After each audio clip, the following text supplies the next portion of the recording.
Oi, gente, tudo bem? Tô aqui fazendo mais uma videoaula para vocês, tá? Na tentativa aí de ajudar um pouquinho no entendimento. Eu deixei postado lá para vocês os slides para vocês consultarem, tá? Se tiver necessidade, vocês me peçam, eu vejo mais material para vocês. Nessa videoaula, eu tô com a tentativa de ajudar vocês a entender algumas particularidades que eu chamava bastante atenção em sala de aula, que talvez sejam mais difíceis de captar sozinhos, tá? Bom, a questão vai ser a aula de gripe aviária, né? A questão da gripe aviária é muito interessante. Por quê? O que é gripe? Gripe é uma doença específica viral causada pelo gênero influenza, tá? Isso gera alguma confusão, às vezes, na cabeça de alguns, porque muitas doenças causam sintomas semelhantes à gripe. O próprio coronavírus é semelhante à gripe, mas não é gripe. Para ser gripe, precisa do gênero influenza, tá? E dentro do gênero influenza, teremos diversos tipos de vírus, tá? Então a gente teve H1N1, que era a gripe suína, a gente teve até que recente também tivemos que paralisar várias escolas, tivemos que fazer planos de contingência, assim como estamos fazendo agora para o coronavírus. Não é uma novidade essa paralisação que está acontecendo. A novidade é esse pânico todo que está gerando na população. Da outra vez, talvez, eu acho que a população não estava tão bem informada, agora a população está mais informada do que do outro surto. Ou talvez eu não tinha essa percepção, não sei. Na época eu era também bem mais jovem, isso já faz cerca de uns 10 anos, né?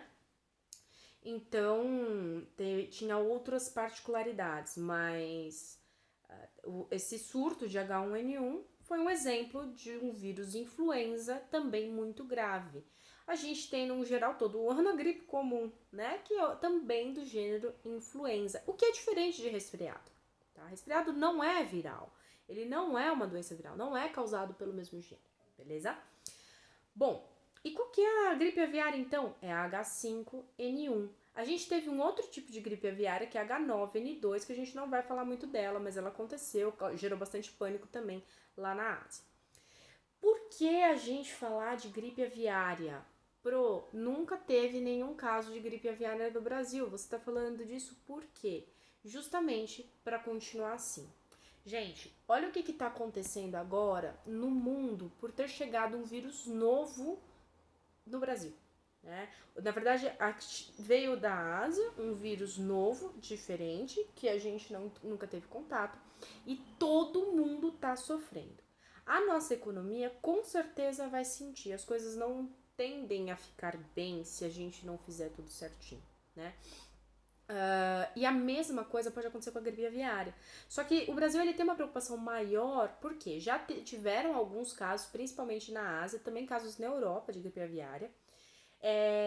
E o Brasil ele tem medo que a doença chegue aqui por dois motivos. O primeiro é que isso devastaria a nossa economia.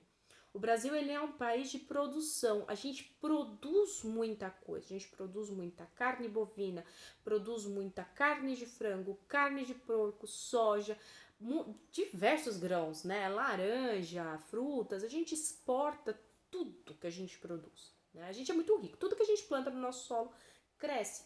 E tudo que a gente tenta criar cresce.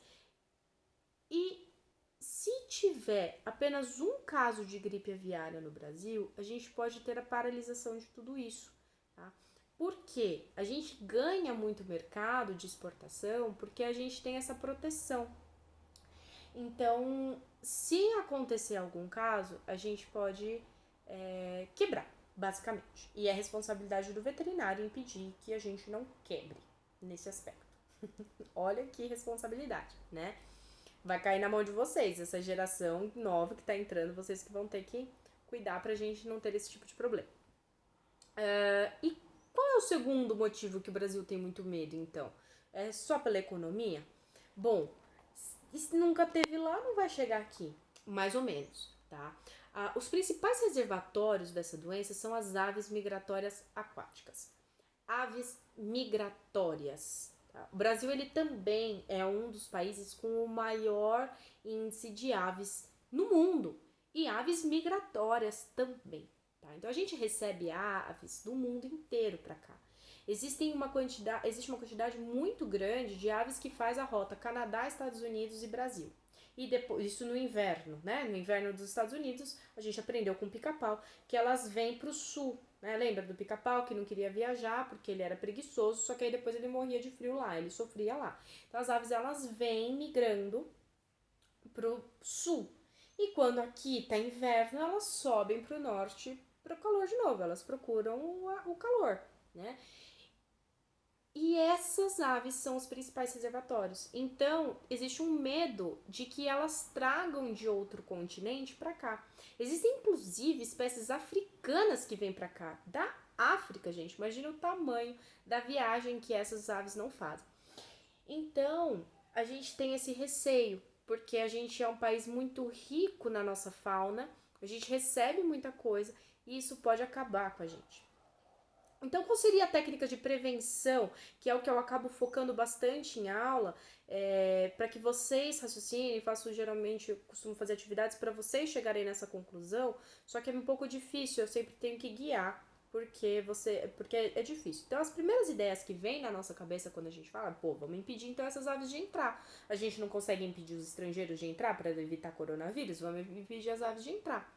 Não tem como a gente impedir aves migratórias entrar no Brasil. É a gente que está invadindo o território delas. Aliás, a gente está destruindo o território delas, né? Então não pode impedir elas de vir para cá. O que a gente pode fazer então?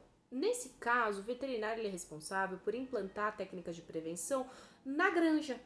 Tá? Então, na criação de frangos, a gente tem que criar técnicas para que o vírus não entre dentro da granja. A gente sabe que o vírus influenza, ele é leve e ele viaja mais ou menos 1 metro uma vez que ele é eliminado. Então, uma das coisas é colocar a tela antipássaro. Então, a gente vai pôr uma tela para que as nossas aves não saiam e outra tela para que outras aves não cheguem perto com distância de pelo menos 1 metro. Olha que legal. Aí a gente já conseguiu impedir bastante. Basicamente é isso que a gente está fazendo com a gente aqui, né? A gente está em quarentena para quê? Para a gente ficar a mais de 1,5 m, porque o coronavírus ele viaja mais ou menos 1,5 m. Então, é basicamente a mesma coisa, tá? Outra ideia é a gente colocar pedilúvios e arcos de desinfecção na frente das granjas, tá? Então, antes de entrar numa granja, o carro que vai entrar naquela fazenda, ele passa por um arco de desinfecção. E se eu vou entrar dentro da granja, eu tenho que estar paramentado, passar por um pedilúvio ou colocar um propé. Então, não é qualquer um que pode entrar numa granja. Vocês mesmos, pensem, vocês já entraram em alguma granja grande, dessas, tipo que vai ser cooperada aí, da Sadia, da Perdigão, dessas cooperativas? Dificilmente vocês entraram. Vocês podem ter entrado em granjas particulares, granjas de domésticas. Agora, essas grandes não, porque eles limitam demais a entrada de pessoas. Primeiro que eles constroem elas muito longe. Já vamos falar um pouco mais disso. E eles limitam quem vai entrar, tá? Geralmente eles impedem a entrada de pessoas que tenham chegado do exterior há pouco tempo. Eles pedem uma quarentena, porque vai que essa pessoa que está querendo entrar na sua granja, ela também não foi lá e entrou da Ásia e agora ela está entrando aqui. E se ela estiver contaminada, né? Então eles também não permitem a entrada. E por que eles constroem ela tão longe?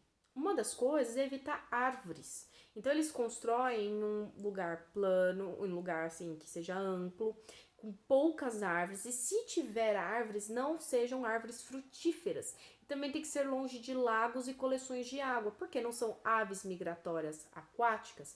Em algum momento elas vão pousar para comer e para beber água.